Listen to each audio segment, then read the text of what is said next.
Hallelujah, praise the Lord.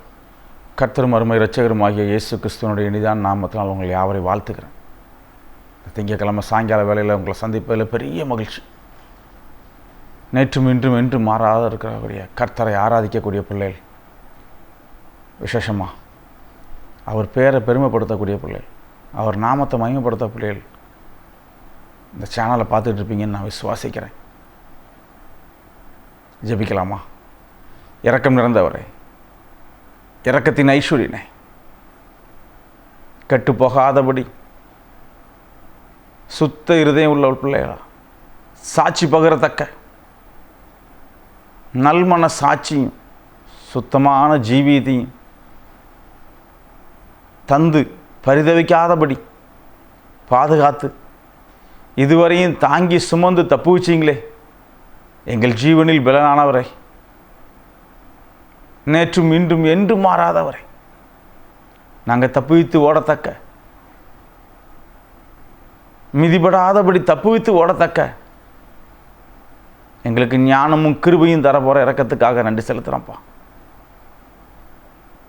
இந்த வேலையிலையும், இந்த மாலை வேலையில் தூரத்துக்கும் பக்கத்துக்கும் சுயமானவர் ராஜா,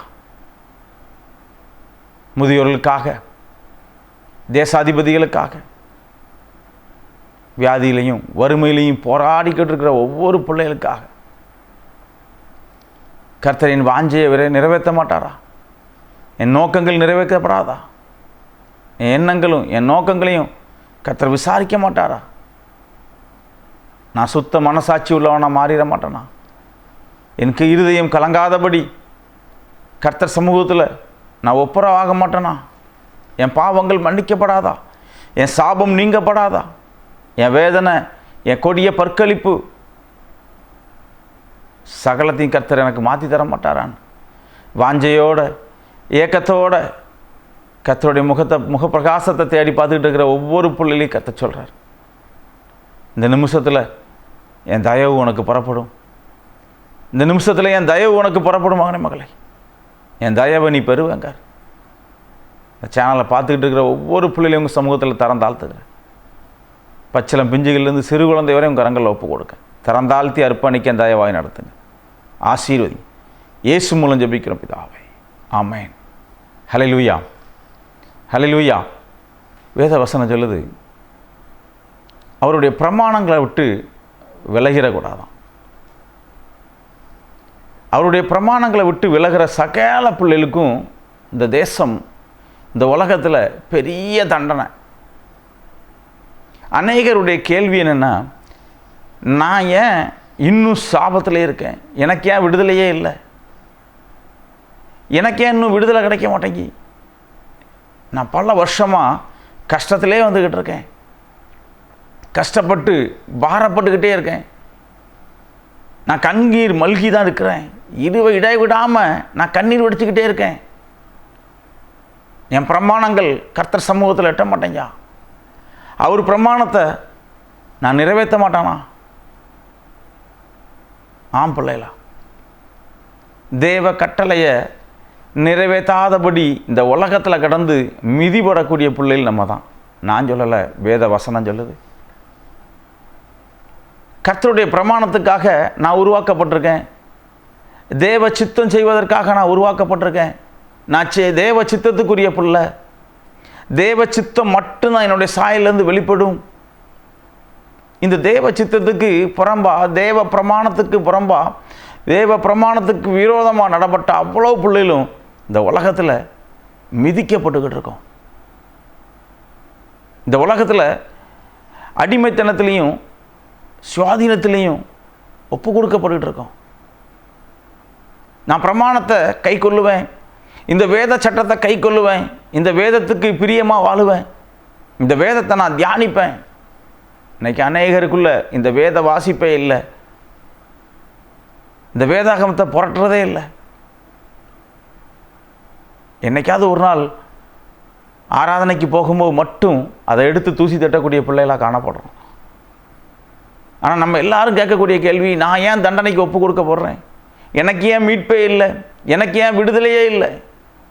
என் மீட்பர் உயிரோடு இருக்கார், நான் விசுவாசிக்கனே, நான் விசுவாசத்தில் உறுதியாக இருக்கனே. வேதம் சொல்லுது, நீ இதையும் செய்யணும், அதுலேயும் நீ சாட்சியாக இருக்கணும். உன்கிட்ட மீறுதல் இருக்கக்கூடாது. நீ இதில் எவ்வளோ விசுவாசமாக இருக்கியோ அதே போல் அதில் காணப்படணும். என் பிரமாணத்தை கை கொள்றதுல நீ காணப்படணும். என் பிரமாணத்தை நீ கை கொள்ளும் போது, என் பிரமாணத்தை விட்டு விலகுனா தான் உனக்கு தண்டனை. நீ கை கொள்ளும் போது ஆசீர்வதிக்கப்படுவா. உபாகம் 28 சொல்லப்பட்ட அவ்வளோ ஆசீர்வாதம் நமக்கு உண்டு. நீ ஆசீர்வதிக்கப்படுவமான மகளே. நீ பிரமாணங்களை கை கொள்ளலை, அந்த பிரமாணத்துக்கு சாட்சி பகரத்தக்க அந்த சாட்சியை பற்றி நீ யோசிக்கவே இல்லை. இம்மைக்கும் இந்த உலகத்துக்கும் போராடியே நம்ம நாட்களை பூரா கழிச்சிட்டோம். இம்மைக்கும் இந்த உலகத்துக்கும், இந்த உலகமான ஐஸ்வர்யம், இந்த உலகமான ஆஸ்தி, எனக்கு பின்னால் வர்ற என்னுடைய சந்ததிகள் செழிப்பாக இருக்கணும், சந்தோஷமாக இருக்கணும்னு யோசித்த நம்ம எல்லாரும் கர்த்தருடைய நாமம் மகிமைப்படணும், நமக்கு பின் வரக்கூடிய சகல பிள்ளைகளும் அவரை ஆராதிக்கணும், அவரை துதிக்கணும், அவரை போற்றணும்னு ஒரு பொழுதாவது யோசிச்சது உண்டா? அருமையான தேவ பிள்ளைகளே, இந்த பிரமாணங்களை விட்டு விலகிற பிள்ளைகளை கர்த்தர் மிதித்து போடுவாராம். இந்த பிரமாணங்களை விட்டு விலகிற பிள்ளைகள் எல்லாருக்கும் பயங்கரமான சவுக்கடி, பயங்கரமான தண்டனை. இந்த வேத சட்டத்துக்கு புறம்பா, இந்த வேதத்துக்கு புறம்பா கேலி செய்யக்கூடிய பிள்ளைகள், ஏளனம் பண்ணக்கூடிய பிள்ளைகளுக்கு கர்த்தர் வெள்ளத்த காரியத்தை கொடுக்காரு. தண்டனைக்கு தப்பணும். ஆசீர்வதிக்கப்படுறோமோ இல்லையோ, ஜீவனோட இருக்கணும். ஜீவாதிபதி அவர் நம்மளை விசாரிக்கணும். எனக்கு அருமையான தேவஜனமே, இந்த பிரமாணங்களுக்காக என்ன செஞ்சிருப்போம்? இந்த தேவ பிரமாணத்துக்காக, இந்த வேத சட்டத்துக்காக நம்ம பங்களிப்பு என்ன? இந்த உலகத்துக்காக நான் எவ்வளவோ ஓடி இருக்கேன். இன்னும் நம்ம கிறிஸ்தவ பிள்ளைகள் ஆலயத்துக்காக எவ்வளவோ செய்றீங்க. ஊழியங்களுக்காக தாங்கிறதுல உங்களை மிஞ்ச முடியாது. ஆனால் இந்த பிரமாணங்களுக்காக, இந்த வேத சட்டத்துக்காக நீங்கள் என்ன செஞ்சீங்க? இந்த வேத சட்டத்தின்படி சாட்சி பகரத்தக்க இந்த உலக தண்டனைக்கு தப்ப பிரமாணத்துக்காக நம்ம என்ன செஞ்சோம்? கை கொள்ளுவதை விட்டுவிட்டோம். உலகம் நம்மளை மூடிட்டு, உலகத்தினுடைய எல்லா இன்பங்களும், எல்லா சகல விதமான உலகத்தினுடைய சுயமும் நமக்கு தேவைப்படுது. அதனால் வேத சட்டத்தை மறந்துட்டோம். அருமையான தேவஜனமே, இந்த வேதத்துக்காக சாட்சி பகரத்தக்க, விசுவாசிக்கத்தக்க, மிதிபடாதபடி கர்த்தர் சமூகத்தில், அவருடைய சமூகத்தில் அவருடைய பார்வைக்கு இடையூறு இல்லாதபடி, அவருடைய மனசுக்கு பிரியமா இந்த வேதத்துக்கு ஏதாவது ஒன்று செஞ்சது உண்டா? ஆனால் நம்மளுடைய கேள்வி பூராமே, கர்த்தர் என்னை ஆசீர்வதிக்கலை, கர்த்தர் என்னை நடத்தலை, நான் எல்லா ஊழியங்களுக்கும் ஓடினது உண்டு, என்னுடைய வாழ்க்கை மாறவே இல்லை, என் சாபம் நீங்கவே இல்லை, என் தண்டனைக்குரிய நாட்கள் குறையவே இல்லை, நான் அன்னையிலேருந்து இன்னை வரையும் கண்ணீர் வடித்து கொண்டே இருக்கேன். ஆனால் வேத வசனம் சொல்லுது, உன்னை ஆசீர்வதிக்கவே ஆசீர்வதித்து உன்னை பெருகவே பெருக பண்ணுவேன்னு சொன்ன கர்த்தர் என்னை கைவிட்டுட்டாரோ, என்னை மறந்துட்டாரோ? நான் ஏன் ஆசீர்வதிக்கப்படலை? நான் ஏன் நடத்தப்படலை? எனக்கு ஏன் இந்த தண்டனை? காரணம், நீ பிரமாணங்களை விட்டு விலகியிருக்க மனை மகளே. கர்த்தருடைய வார்த்தையை விட்டு நீ விலகியிருக்க. நீ கர்த்தருடைய வார்த்தையில் கணுக்காவும் கவனமாகவும் ஊனாகவும் இருந்தன்னா அவர் நிச்சயம் உன்னை ஆசீர்வதிக்க வல்லவர், நிச்சயமாக உன்னை நடத்த வல்லவர். 119 சங்கீதம் 118வது வசனம் சொல்லுது, அவருடைய பிரமாணத்தை கை கொள்ளு, அவருடைய பிரமாணத்தை விட்டு விலகிறாத, அவர் பிரமாணத்துக்காக பயந்து உன்னை காத்துக்கொள். அல்லேலூயா. அவர் பிரமாணத்தை விட்டு விலகிறாத மகனே மகளே. யார் யார் அவருடைய பிரமாணத்தை கை கொண்டாங்களோ அவங்க எல்லாரையும் கர்த்தர் உயர்த்தி வச்சிருக்காரு. யார் யார் அவங்களுடைய பிரமாணத்தை கை கொண்டாங்களோ அவ்வளோ பேரையும் உயர்த்தி வச்சிருக்காரு. தகப்பனுடைய வார்த்தை என்ன தெரியுமா? நீ ஏன்பா இவ்வளவு ஆஸ்தியை விட்டு போகிற, இவ்வளவு செழிப்பை விட்டு போகிறேன்னு சொல்லி ஆபிரகாம்கிட்ட கேட்கும்போது ஆபிரகாம் சொன்ன வார்த்தை, அழைத்தவர் பெரியவர், அவர் சொல்ல நான் கேட்பேன்.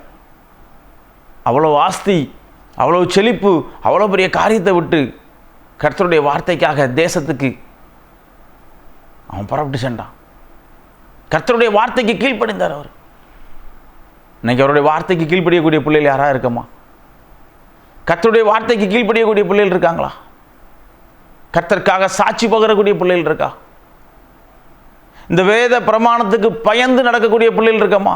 ஐயோ, நான் ஆசீர்வதிக்கப்படலை, இந்த உலகத்தில் நான் ஒரு பெரிய மனுஷனாக காணப்படலை, இந்த உலகத்தினுடைய எல்லா சம்பத்தையும் எனக்கு வேணுமே நினைக்கக்கூடிய எல்லா பிள்ளைகளும் கவனிங்க.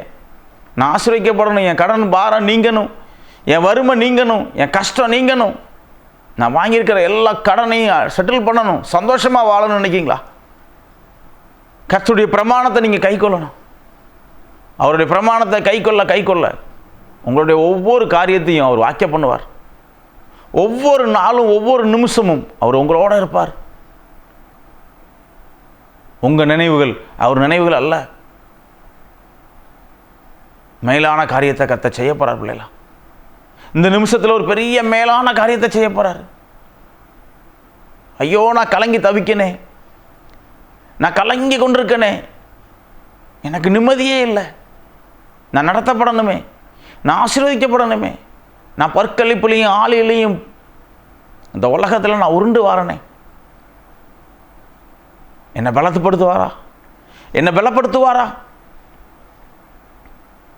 ஏங்கி கொண்டு கலங்கி கொண்டிருக்கிற ஒவ்வொரு உள்ளங்களையும் பார்த்து சொல்கிறார், நீ என் பிரமாணத்தை கை கொண்டால் இந்த உலகத்தில் நீ மிதிப்பட மாட்ட மகனே. என் பிரமாணத்தை கை கொண்டன்னா இந்த உலகத்தில் நீ மிதிப்பட மாட்ட. அப்படியே கண்களை மூடி ஜெபிப்போமா? கிருபையும் இரக்கமும் நிறைந்தவரே, ஐயா, தூரத்துக்கும் பக்கத்துக்கும் சமமான ராஜா, இந்த சேனலை பார்த்துக்கிட்டு இருக்கிற ஒவ்வொரு பிள்ளைகளையும் உங்கள் சமூகத்தில் அர்ப்பணிக்கப்பா. இந்த சேனலை பார்த்துக்கிட்டு இருக்கிற ஒவ்வொரு பிள்ளைகளையும் உங்கள் சமூகத்தில் தரந்தாழ்த்தி அர்ப்பணிக்க. சகலத்தையும் செய்ய வல்லவரே, கடன் பாரங்கள், துக்கங்கள், அவமானங்களை எடுத்து போட நீங்கள் வல்லவர் ராஜா. காணாமல் விசுவாசிக்கிறவன் பாக்கியவான்கிற வார்த்தையின்படி விசுவாசத்தில் உறுதியாகவும் பற்றுதலாக இருக்கக்கூடிய ஒவ்வொரு பிள்ளைகளையும் உங்கள் சமூகத்தில் அர்ப்பணிக்க. கர்த்தர் எனக்காக யாவையும் செய்வார்னு நல்மன சாட்சி பகிர்வேன்னு சொல்லி காத்திருக்கக்கூடிய உங்கள் கரங்கள் ஒவ்வொரு பிள்ளைகளையும் உங்கள் கரங்கள் அர்ப்பணிக்க ராஜா. தரந்தாழ்த்தி ஒப்பு கொடுக்க, தயவுக்குள்ளேயும் இறக்கத்துக்குள்ளேயும் வழி நடத்துங்கப்பா. எங்கள் மீட்பர் நீங்கள் உயிரோடு இருக்கீங்க. சாட்சிகள் எழுப்பி தரப்போகிற தயவுக்காக நன்றி செலுத்துகிறேன். விசேஷமாக பலவீனத்தோடு இருக்கக்கூடிய பிள்ளைகள், பாடுகளோடு இருக்கக்கூடிய பிள்ளைகள், கண்ணீரோட வருத்தத்தோடு இருக்கக்கூடிய பிள்ளைகளை சமூகத்தில் அர்ப்பணித்து ஜெபிக்கிறேன். வியாதி வறுமையை போக்க நீங்கள் வல்லவர். வியாதியையும் வறுமையும் போக்க நீங்கள் வல்லவர். பலத்த காரியத்தை செய்யுங்க. இந்த சேனலை பார்த்துக்கிட்டு இருக்கிற ஒவ்வொரு பிள்ளைகளும் உங்கள் சமூகத்தில் அர்ப்பணிக்க. இந்த சேனலில் பணிபுரியக்கூடிய ஒவ்வொரு பிள்ளைகளையும் அர்ப்பணிக்க. சகலமும் நன்மைக்கு ஏதுவான காரியத்தை செஞ்ச கிருபைக்காக ஸ்தோத்திரம். எல்லா பலவீன சாபங்கள், பொல்லாத கிரியையுடைய ஆள்கொள்ளுதலை நீங்கள் நிர்மூலமாக்கின தயவுக்காக நன்றி. பலப்படுத்துங்க. உங்கள் அதிகாரம் உள்ள நாம வல்லப்படட்டும். இயேசு மூலம் ஜெபிக்கிறோம் பிதாவே, ஆமென். ஹல்லேலூயா.